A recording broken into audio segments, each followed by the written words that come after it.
10:37. My delivery appointment time is 11 o'clock. And how long have I been here? Let's see. I've been here 21 minutes.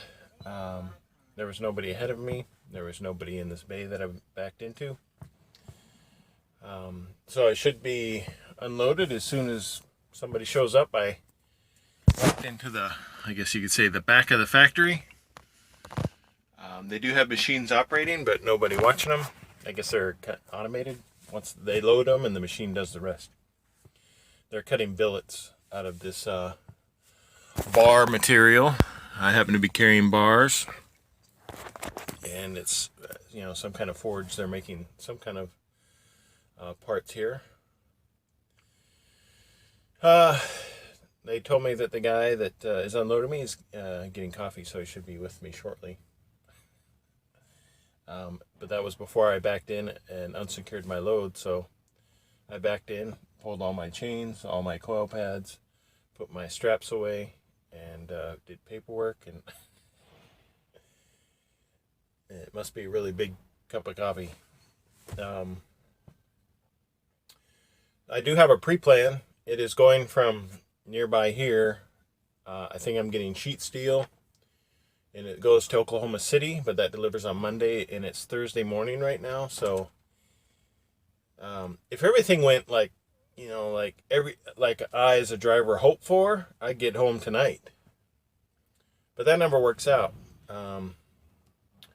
I could show up an hour and a half early to my appointment, which is at 3:30, so I can get there at 2 and still have room to park. Last time I was there, I was in a line with like 19 other trucks, and it took a while to get out of there. So odds are of me getting home tonight are very slim, but I will make it home tomorrow. And it may be early in the morning, or it may be later. I can't judge these things on these days. I have hope for what I want to have accomplished, but this is my load's going to Oklahoma City, Oklahoma, and they have parking there, and due to the distance, I'll have to leave on Sunday in order to make it there by the 10 o'clock rule. It's got pretty much an open appointment time for delivery, which makes it convenient for the driver not having to show up at a precise time.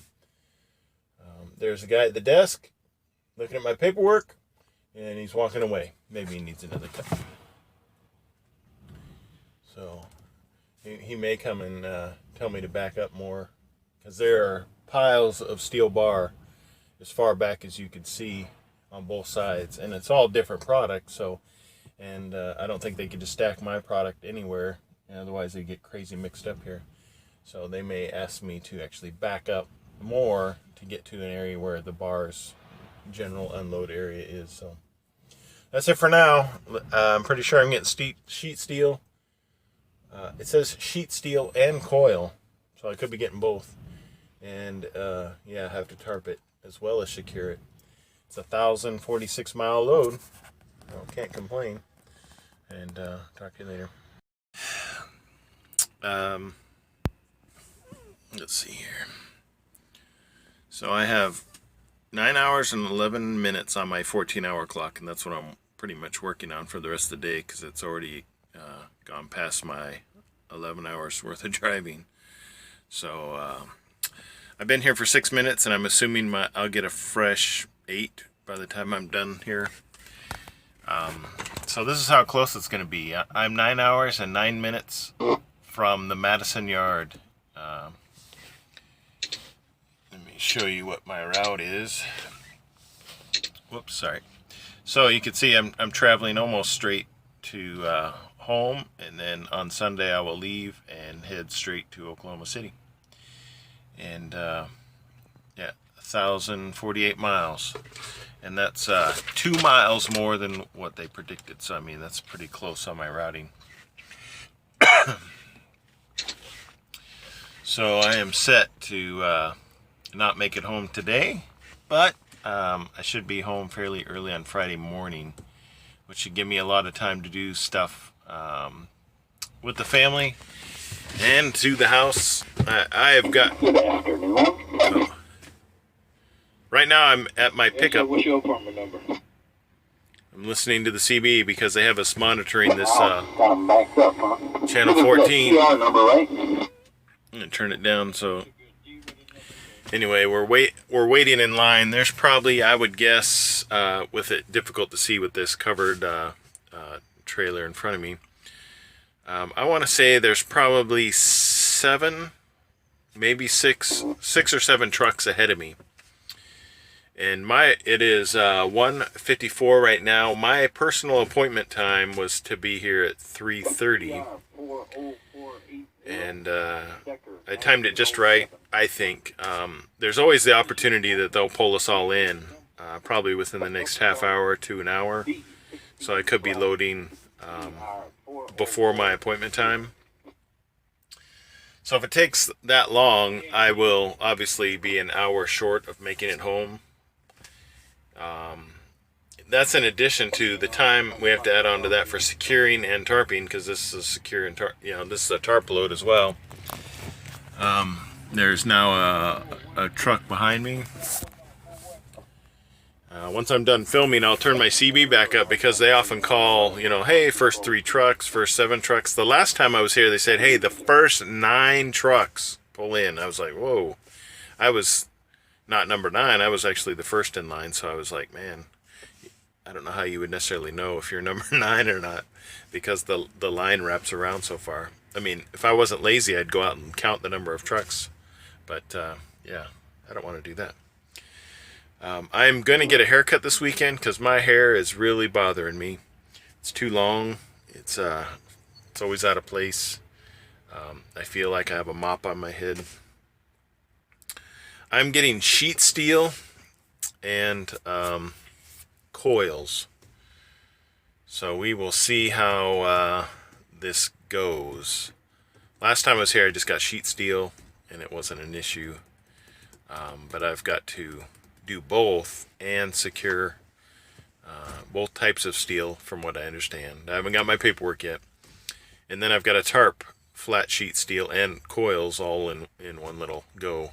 So we'll see what it looks like.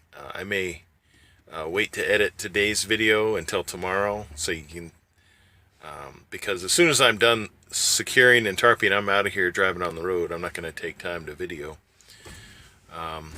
If there's light at the end of the day, you'll see it. If not, it'll be tomorrow when there's light and I'm arriving home.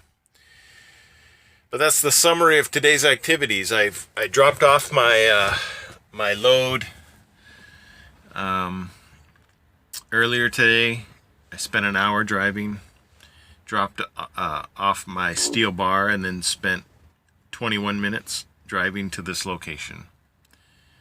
And it's 2 in the afternoon, so an hour and 21 minutes of work plus the offload there, and it's 2 o'clock. Of course, I didn't start my day until it was like almost 9 something, because of the specific delivery time. But anyway, those are the kind of things you kind of, on rare occasions, have to plan for or accommodate with your planning of your trip in order to not show up too early here, because I know they turn away drivers at this location if they show up more than an hour and a little bit more than an hour and a half, because I was an hour and 45 minutes early, and they still let me in. If I was like 2 hours early, 3 hours early, yeah, they'd say, yeah, you'll have to leave and come back later. So I think that's a Maverick truck behind me. So, even though I tried to plan as efficiently as possible, I will not make it home today. I'm okay with that. My hopes were to get home today, because I always like being efficient. But shippers and receivers, sometimes the way they plan, the way they do their loading and unloading prevents a lot of efficient drivers from doing their job. It slows, makes efficient drivers inefficient,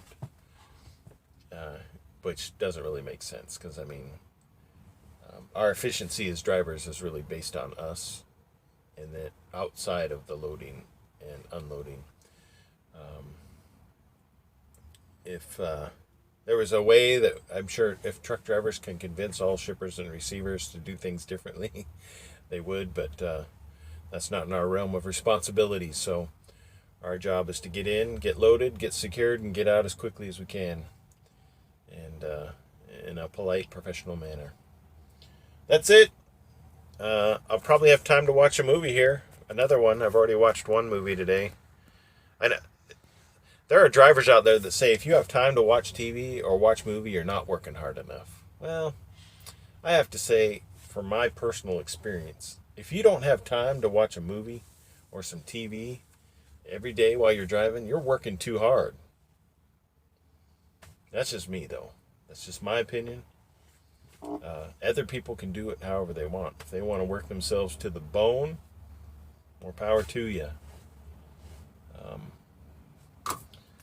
Yeah, that's enough said.